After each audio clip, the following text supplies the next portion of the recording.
Lurralde koheziorako departamentuak herrilan eta azpiegituren zuzendaritza nagusiaren bitartez Elizondotik 121 errepiderako zuzeneko sarbide berria eraikitzeko obrak lizitatu ditu 485.000 euroko inbertsioarekin.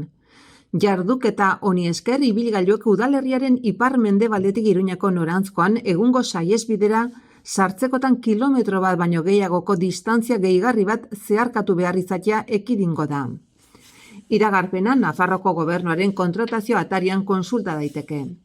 Sarbide berria Menditurri kaletik abiatuko da Foruzaingoaren komisariaren albotik hain zuzen.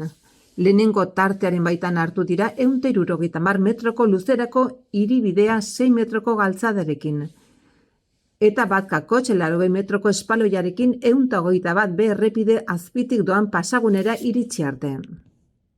Bideetan 40 kilometro orduko abiadura finkatuko da eremuaren izaera azpi urbanoa kontuan hartuta. 121 errepideak Elizondoko egungo saihesbideak alegia abiadura muga batekin kontatzen du tartean. 80 kilometro ordukoa eta 4.000 ibilgailu inguruko trafikoaren batez besteko intentsitate batekin. Gogoan izan behar da Elizondok saihesbidera sarbide zuzena duela soilik bere hasieran eta amaieran, beraz, ibilgailuek kilometro bat baino gehiagoko distantzia bat zeharkatu behar dute bidera irtera hoietako batetik sartu alizateko.